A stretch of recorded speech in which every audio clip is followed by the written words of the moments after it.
देखिए जी, दो तीन इम्पोर्टेंट इश्यूज हैं, उस पर बात करनी थी। लेकिन कल रात को जो तमाशा लगा है पाकिस्तान में दोबारा लाहौर में कि कोई मीटिंग हुई है, वो सारे उन पुलिस वालों को वापस ला के रख दिया है जो सारे के सारे 25 मई के जो एक दहशतगर्द स्टेट स्पॉन्सर्ड टेररिज्म था आम लोगों के ऊपर, यानी कि रियासती दहशतगर्दी थी आम निहत्ते लोगों पे पूरे पाकिस्तान में, और सारे के ऊपर ही हमारे एफआईआर भी ऊपर कटी हुई हैं।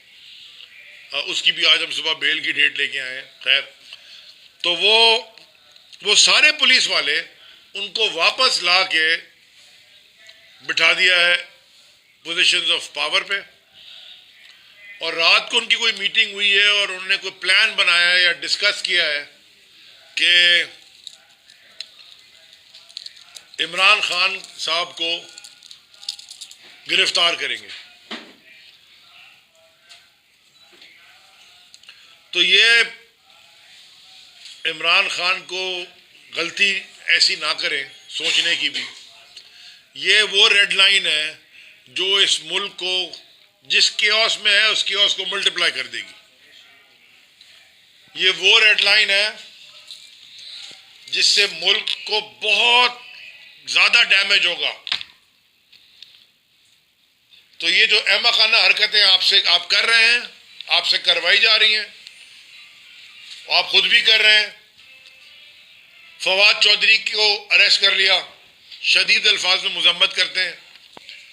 सवाल बड़ा सिंपल है, क्या इमरान खान को अरेस्ट करके या कोशिश करके नाकाम लाहौर की अवाम या कराची की अवाम या पेशावर की अवाम या कहीं भी किसी पाकिस्तान के किसी भी कोने में आप क्या समझते हैं इमरान खान को अरेस्ट करेंगे तो ये आराम से बैठ जाएंगे?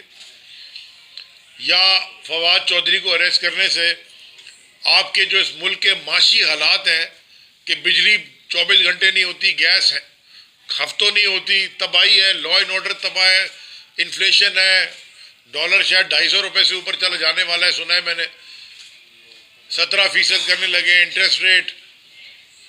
ये तो सारी कहानी चल रही है। क्या इस IMF से डील हो जाएगी? क्या ये इमरान खान को के ऊपर अटैक करने से और हमारी पार्टी की लीडरशिप को अरेस्ट करने से और वर्कर्स को अरेस्ट करने से ये सोल्यूशन है आपका? आप इस मुल्क के जो क्राइसिस में आप लेके आए उसका सोल्यूशन ये है इससे मुल्क ठीक होगा? इससे मुल्क वहां पहुंच जाएगा जो इरिवर्सिबल है। तो होश के नाखून लें और इन हरकतों से बाज आए। ECP से मैंने पहले भी कहा था कि ECP जो है वो सेक्रेट काउ बन गई है, यानी कि आप वो अनटचेबल्स है ना इस मुल्क में, वो ECP भी समझ रही कि वो अनटचेबल हो गई, यानी कि उनसे बात करो वो कंटेम्प्ट का नोटिस निकाल लेते हैं सवाल पूछने पे।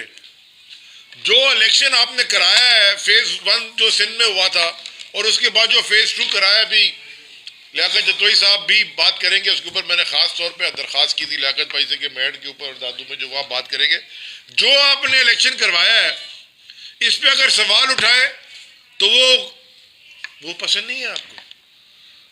यानी कि तमाशा लगाया पूरे मुल्क में। अभी 40-45 एप्लीकेशन हमारी जमा हो चुकी हैं जिसमें फॉर्म 11 में रिजल्ट कुछ और है और आपने दिया कुछ और है।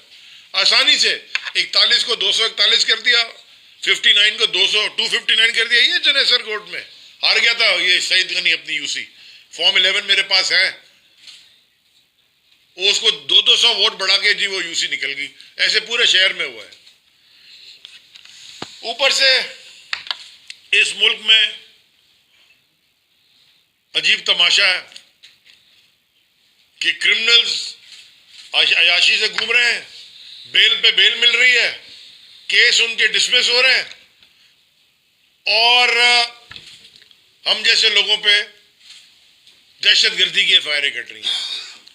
कल उजैर बलोच साहब 25वें केस में बरी हो गए, 25वें केस में बरी हो गए। मोहसिन नकवी जो बेटा है वो CM लग गया है। जरदारी कहता है ना मेरा बेटा है, आपका रिश्तेदार होगा, मेरा तो बेटा है, वो CM लग गया है। मैं देखना चाहता हूं कि बाकी उजैर पे जो 60 केसेस बने थे, बाकी भी 35 रह गए, जल्दी से फारिग करें, उसको भी CM लगा देना सिंध का। केयर टेकर अभी आएगा सीएम एक आध महीने में, लग सकता है, सीएम तो लग ही सकता है। ये मुल्क को जिस जगह पे ले गए, तबाही के जिस मोड़ पे, ये क्या हम अपने करंट या फ्यूचर जनरेशन को हम सबक क्या दे रहे हैं कि चोरी करो, डाका डालो, करप्शन करो, जो मर्जी क्राइम कमिट कर लो, बहुत पैसा कमा लेना और सही हलकों में अपनी दोस्ती रखना, तो तुम्हें कोई कुछ हाथ नहीं लगाएगा। जुडिशरी से सवाल पूछता हूं कि जुडिशरी के ऊपर तो हम भरोसा करते हैं, ऐसा तो नहीं हो सकता कि मुल्क में लोग बातें करना शुरू कर देंगे खुदा ना खास्ता हमारे मुल्क की जुडिशरी कॉम्प्रोमाइज हो गई है।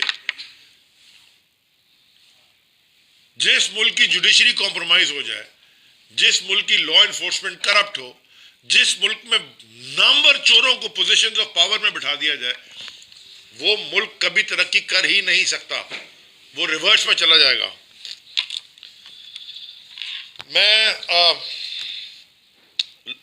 मोहसिन नकवी साहब, जो आपने आज हरकतें की हैं और जो आपने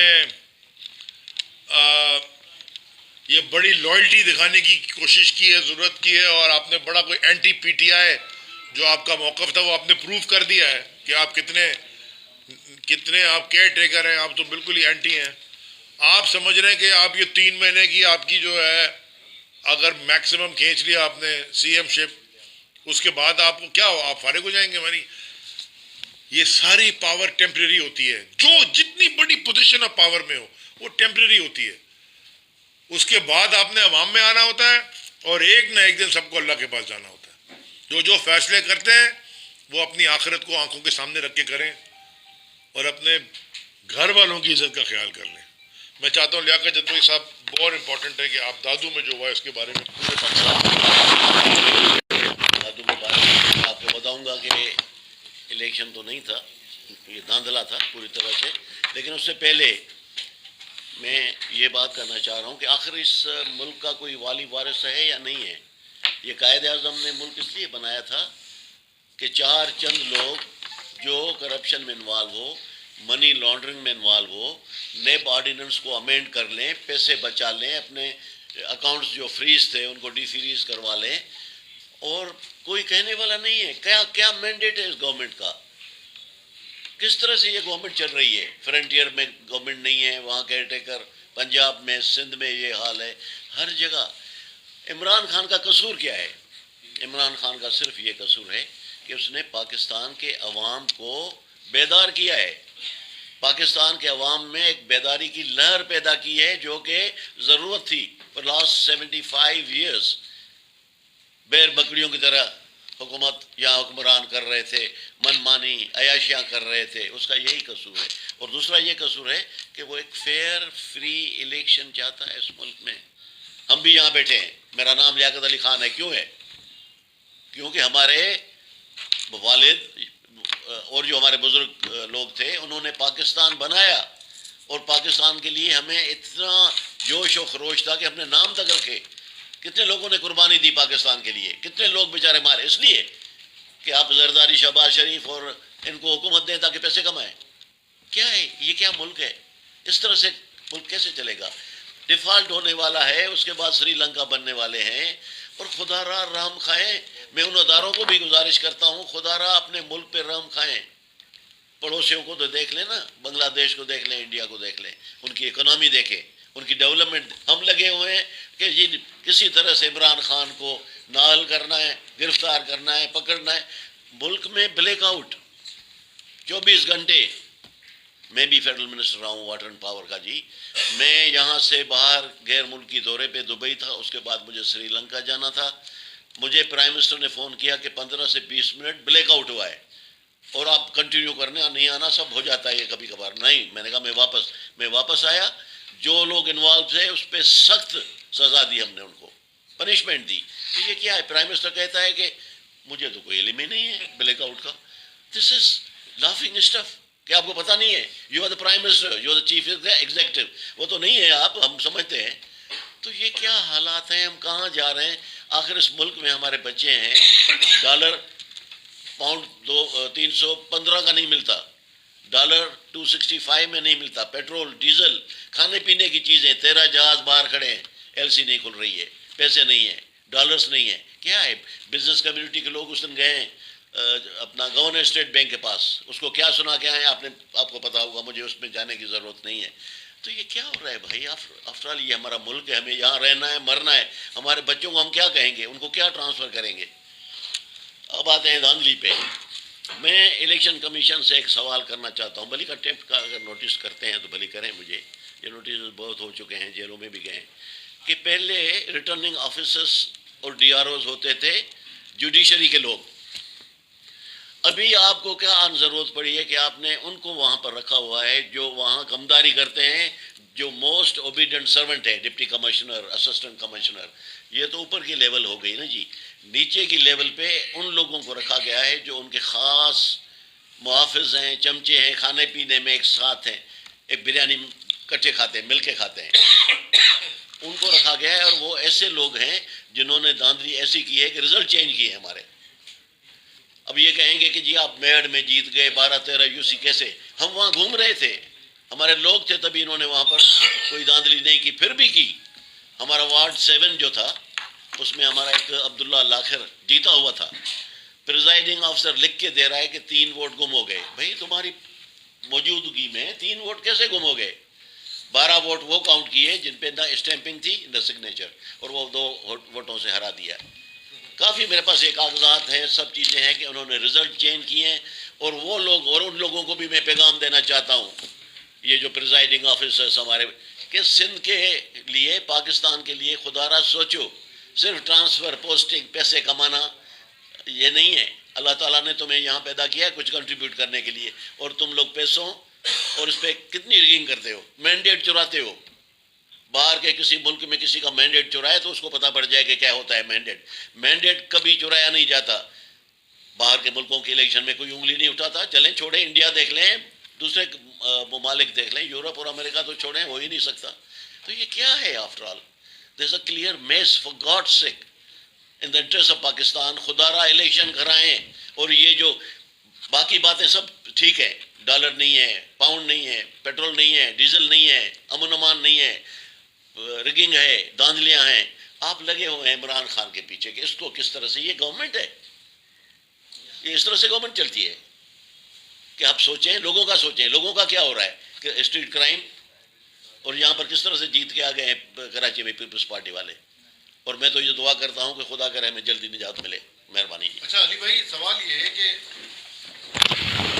आपने फवाद चौधरी साहब की गिरफ्तारी को गलत करार दिया है, बल्कि एफआईआर सामने आ चुकी है कि उन्होंने इलेक्शन कमिश्नर समेत इलेक्शन कमीशन के जो जिम्मेदारान हैं उनको मतलब फैमिली समेत कोई नुकसानात पहुंचाने की बातें की हैं। तो ये तरीके इंसाफ जो है वो तो इंसाफ वाली जमात है, तो आप क्यों मतलब इस तरह उसको जाने दें एफआईआर को, और वो उनको साबित करने दें कि वो गलत है, एफआईआर मुकाबला करें, अदालतों से इंसाफ लें। मेरे पे डीसी ऑफिस के ऊपर पीपल्स पार्टी के गुंडों ने मुझ पे और हमारे साथ जो एमएनए और एमपीए से और हमारे कैंडिडेट से मुझ पे अटैक किया, हम पे पथराव किया, बार-बार फायरिंग हुई, मीडिया के हमारे कैमरामैन जख्मी हुए, 1-2 के सर फट गए, मस्जिद के अंदर जो लोग छुपे मस्जिद में पथराव किया, मस्जिद में लोग इंजर हुए, मस्जिद में लोगों के सर फटे, और एफआईआर दहशतगर्दी की हम पे काट दी। जबरदस्त इंसाफ है। तो यही फवाद चौधरी के साथ भी हो रहा है। अगर फवाद चौधरी सवाल कर रहा है, मैं आपसे कह रहा हूं कि election commission of Pakistan extension बन गया है पीडीएम की, फ्री एंड फेयर इलेक्शन नहीं करा सक रहा, कंसिस्टेंटली फेल हो रहा है, हर दफा फेल हो रहा है। अगर मैं ये कह रहा हूं और सबूत और डॉक्यूमेंट्री एविडेंस के साथ कह रहा हूं तो इस पे मेरे पे कंटेम्प्ट लगनी है, जैसे लियाकत भाई ने कहा, लगे पे। जी सर मैं एक जवाब दे दूं इनका, अगर with your president, with your permission. मैं ये कहता हूं कि ये प्रूव करना इलेक्शन कमीशन का काम है। अगर मैं उनको थ्रेट दे रहा हूं या अगर मैंने थ्रेट दिया है तो benefit of doubt is on them, they have to prove it, not us.